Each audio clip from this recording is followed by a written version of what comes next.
ಕಿತ್ತೂರು ಇತಿಹಾಸವನ್ನ ಒಂದ್ಸಲ ಮೆಲುಕು ಹಾಕಿದಾಗ ಸೋಜಿಗ ಅನಿಸೋದಂತೂ ಕರೆ. ಕಿತ್ತೂರಿನ ಇತಿಹಾಸ ಅಂದ್ರ ಇಡೀ ಕನ್ನಡ ನಾಡಿಗೆ ಹೆಮ್ಮೆ. ಬ್ರಿಟಿಷರನ್ನ ಎಡೆಮುರ್ಗಿ ಕಟ್ಲಿಕ್ಕಾಗಿ ಅದೆಷ್ಟೋ ವೀರರು ಶೂರರು ಹೋರಾಡಿದಾರ. ಕಿತ್ತೂರು ರಾಣಿ ಚೆನ್ನಮ್ಮ, ಸಂಗೊಳ್ಳಿ ರಾಯಣ್ಣ, ಅಮಟೂರು ಬಾಳಪ್ಪ, ಹಿಂಗ ಹೇಳ್ಕೊಂತ ಹೋದ್ರ ಹೆಸರ ಮ್ಯಾಲ ಹೆಸರು ಪಟ್ಟಿ ಬೆಳಕುಂತನ ಹೋಗುದು. ಇನ್ನೂ ಬಾಳ ಮಂದಿ ವೀರಮಣಿಗಳು ಇತಿಹಾಸದ ಪುಟದಾಗ ಸಿಗ್ತಾರ.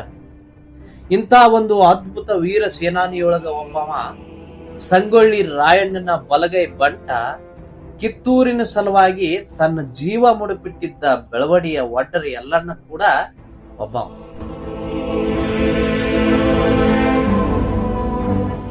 ಒಡ್ಡರ ಎಲ್ಲಣ್ಣ ರಾಯಣ್ಣನ ಗೆಳೆಯನೂ ಹೌದು.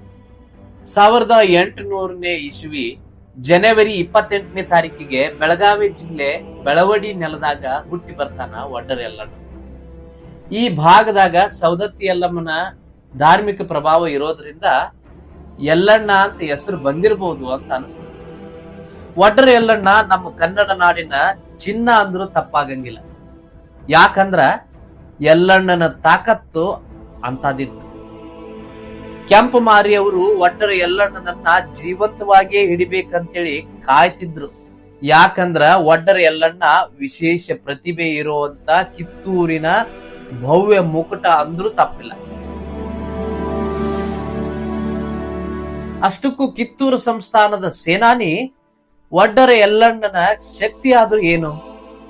2-3 ಮೈಲಿ ದೂರದಿಂದ ಕಿತ್ತೂರಿನ ಮ್ಯಾಲ ಯುದ್ಧಕ್ಕೆ ದಂಡೆತ್ತಿ ಕುತಂತ್ರದಿಂದ ಬರುವಂತ ಬ್ರಿಟಿಷರ ಹೆಜ್ಜೆ ಗುರುತನ್ನ ನಿಂತ ಜಾಗದಾಗ ನೆಲಕ್ಕೆ ಕಿವಿ ಇಟ್ಟು ಶತ್ರುಗಳು ಬರೋದನ್ನ ಗುರ್ತಾ ಹಿಡಿಯೋ ಶಬ್ದವೇದಿ ತಂತ್ರ ಯಲ್ಲಣ್ಣಗ್ ಗೊತ್ತಿತ್ತು.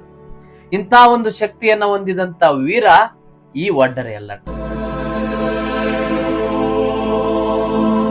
800 ಸೈನಿಕರ ದಂಡ ಕಟ್ಟಿಕೊಂಡ ಸಂಗೊಳ್ಳಿ ರಾಯಣ್ಣನ ಬೆನ್ನಿಗೆ ಬೆನ್ನೆಲುಬಾಗಿ ನಿಂತು ರಾಯಣ್ಣನ ಹೋರಾಟದಾಗ ಭಾಗವಹಿಸಿ ನಾಡಿಗಾಗಿ ತನ್ನ ಪ್ರಾಣ ಕಳ್ಕೊಂಡ ಒಡ್ಡರ ಯಲ್ಲಣ್ಣ ಒಬ್ಬ ನಿಷ್ಠಾವಂತ ಸೇವಕನಾಗಿ ಕಾಣ್ತಾನ. ಆದ್ರ ಇವತ್ತಿಗೂ ಹೆಚ್ಚಿನ ಮಂದಿಗೆ ಈ ಒಡ್ಡರ ಯಲ್ಲಣ್ಣ ಯಾರಂತ ಗೊತ್ತಾ ಇಲ್ಲ. ಒಡ್ಡರ ಯಲ್ಲಣ್ಣನ ಈ ವಿದ್ಯಾ ಚಾಣಾಕ್ಷತನವನ್ನ ತಿಳ್ಕೊಂಡ ಬ್ರಿಟಿಷರು ಇವನನ್ನ ಹ್ಯಾಂಗಾರ ಮಾಡಿ ಜೀವಂತನ ಹಿಡಿಬೇಕು ಅಂತ ಹೇಳಿ ಕಾಯ್ತಾ ಇರ್ತಾರ. 2-3 ಮೈಲಿ ದೂರ ಇರೋ ಅವ್ರ ಹೆಜ್ಜಿ ಸಪ್ಪಳ ಕೇಳಿ ಯುದ್ಧದ ರಣತಂತ್ರ ಹೂಡಿ ರಾಯಣ್ಣಗೆ ತಿಳಿಸ್ತಿದ್ದ ಅಂತಂದ್ರ